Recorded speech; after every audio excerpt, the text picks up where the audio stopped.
حاضرین و سامعین کرام، اب یہاں سے مریض کی نماز کے بارے میں بتلایا جا رہا ہے کہ مریض حالت مرض میں ہو تو وہ اپنی نماز کو کس طرح ادا کرے گا۔ بتلا رہے ہیں کہ اگر کوئی شخص کسی مرض کی وجہ سے نماز کے ارکان ادا کرنے پر پوری طرح قادر نہ ہو تو اس کو چاہیے کہ اپنی طاقت و قدرت کے موافق ارکان ادا کرے۔ اگر کوئی شخص ہے بیماری کی وجہ سے نماز کے ارکان کے ادا کرنے کی طاقت نہ رکھتا ہو تو بتلایا گیا کہ وہ جتنی طاقت و قدرت رکھتا ہے اس کے موافق ارکان کو ادا کرے گا۔ مثلا قیام پر قدرت نہ ہو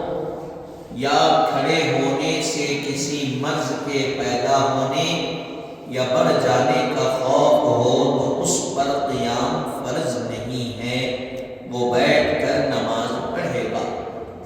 اگر کوئی شخص ٹھہر کر نماز پڑھنے پہ قدرت نہیں رکھتا یا ٹھہرنے کی وجہ سے، کھڑے رہنے کی وجہ سے کوئی کسی مرض میں اضافہ ہونے کا اندیشہ ہے تو بتلایا گیا اس کو بیٹھ کر نماز پڑھنے کی اجازت ہے، قیام اس پر فرض نہیں ہے۔ وہ بیٹھے یا جس طریقے سے بیٹھے، اب اس کے بعد آگے بتلا رہے ہیں نماز پڑھے اور رکوع و سجود سر کے اشارے سے کرے، خواہ مسنون طریقے سے بیٹھنے یا جس طریقے سے بیٹھنے میں اس کو آسانی ہو وہ بیٹھے۔ اگر سہارے کی ضرورت ہو تو سہارا لگائے، اور اگر ذرا سی دیر بھی کھڑا ہو سکتا ہو تو چاہیے کہ نماز کھڑے ہو کر شروع کرے، اور جتنی دیر کھڑا رہنا ممکن ہو وہ لکڑی یا دیوار یا آدمی کا سہارے ہی سے وہ کھڑا رہے، اس کے بعد بیٹھ جائے، یہاں تک کہ اگر صرف بقدر تکبیر تحریمہ کے کھڑے ہونے کی قوت ہو تو اس کو کھڑے ہو کر تکبیر تحریمہ کہنا چاہیے، کہ اس کے بعد بیٹھ جانا۔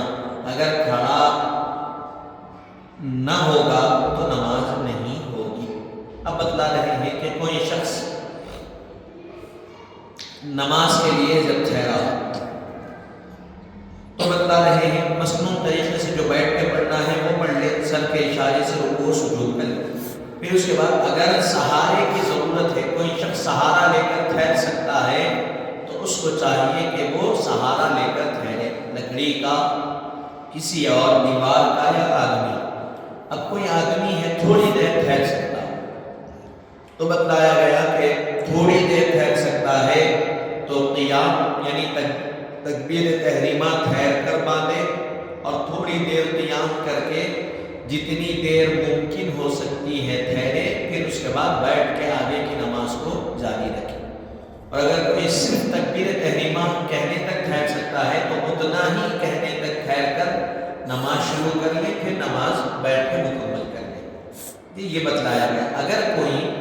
تھوڑی دیر یعنی صرف تکبیر تحریمہ کہنے تک ٹھہرنے کی صلاحیت رکھتا ہو، پھر اس کے باوجود وہ بیٹھ کے نماز پڑھ رہا ہے تو اس کی نماز قبول نہیں ہوگی۔ تھوڑی دیر جتنی دیر وہ ٹھہر سکتا ہے ٹھہر کے بیٹھ جانا بہتر ہے۔ دوسری چیز بتلا رہے ہیں کہ اگر کسی کو رکوع و سجود یا صرف سجود پر قدرت نہ ہو تو چاہیے کہ بیٹھ کر نماز پڑھے اگرچہ کہ قیام کی قدرت ہو۔ اس صورت میں رکوع و سجود کے سر کے اشارے سے کرے، سجدے کے لیے رکوع کی نسبت زیادہ سر جھکائے۔ اب یہ بتلا رہے ہیں کہ اگر رکوع و سجود یا صرف سجود کی قدرت نہ ہو تو ایسے شخص کو کیا کرنا چاہیے؟ بیٹھ کر، اگرچہ کہ نماز قیام کی قدرت ہو، اس صورت میں بتلا رہے ہیں کہ رکوع و سجود پر قدرت نہ ہو تو چاہیے کہ بیٹھ کر نماز ادا کرے، اگرچہ کہ قیام کی قدرت ہے، ٹھہرنے کی قدرت ہے اس کے پاس،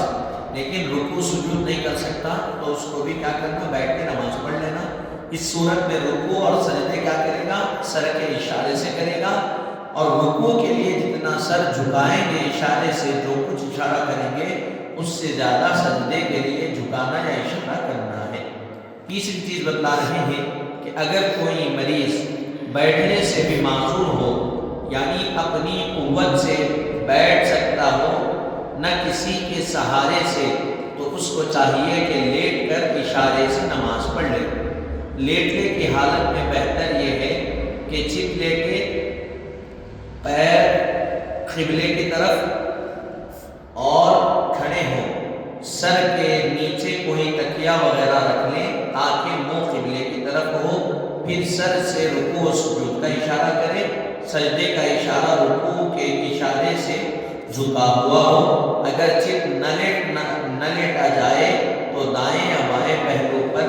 بھی لیٹنا درست ہے، لیکن منہ قبلے کی طرف ہونا چاہیے۔ اگر کوئی شخص ہے بیٹھ کے بھی نماز نہیں پڑھ سکتا، پچھلے کیا بتایا، اگر کوئی سہارا دے کے بیٹھ سکتا ہے تو بیٹھنا،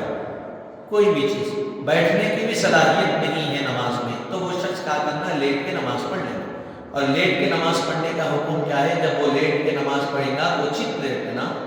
اور پیر کو قبلے کی طرف کرنا، چت لیٹے گا، پیر کو قبلے کی طرف کرنا اور سر کے نیچے اس کے تکیہ لگانا، کیونکہ سر اس کا اس طرح قبلے کی طرف اٹھے، سر اس کا کیا ہے، قبلے کی طرف اٹھا رہے۔ اب یہاں پیر قبلے کی طرف کرنے سے مراد کیا ہے، چہرہ مراد کیا جا رہا ہے، چہرہ قبلے کی طرف، پیر قبلے کی طرف ہے، جب وہ اٹھے گا تو پہلے کیا ہوگا، قبلے کی طرف چہرہ، تو یہاں چہرہ مراد لے رہے ہیں، اس کا چہرہ قبلے کی طرف کر دینا اور لیٹنے کی حالت میں نماز پڑھنا، سر کے اشارے سے رکوع و سجود کرنا، رکوع کا اشارہ جتنا کر رہے ہیں سجدے کا اشارہ رکوع سے تھوڑا سا زیادہ کرنا۔ یہ اگر کوئی چت لیٹنے کی صلاحیت بھی نہیں رکھتا تو دائیں یا بائیں کروٹ پر لیٹ کر نماز پڑھنا بھی درست ہے، لیکن ہر صورت میں اس کا چہرہ قبلے کی طرف ہونا چاہیے۔ چوتھی بات بتلا رہے ہیں کہ اگر کوئی سر سے اشارہ بھی نہ کر سکے تو ایسے مریض سے نماز ثابت ہے، پھر صحت کے بعد اس کی قضا پڑھ لے۔ اگر یہی حالت 5 نمازوں سے زیادہ تک رہے تو اس پر ان نمازوں کی قضا بھی نہیں۔ یہی حکم ہے اس بے ہوش کا جو بیماری یا خوف سے طاری ہو، اگر نشہ وغیرہ ہو تو خواہ کتنی ہی نمازیں کیوں نہ ہو سب کی قضا لازم ہوگی۔ چوتھی چیز بتا رہے ہیں کہ اگر کسی کو سر کے اشارے سے بھی نماز پڑھنے، سر ہلانے میں نہیں آتا، سر کے اشارے سے بھی وہ سجدہ و رکوع نہیں کر سکتا، تو ایسے آدمی پر نماز ثابت ہے، وہ اپنی نماز نہیں پڑھنا۔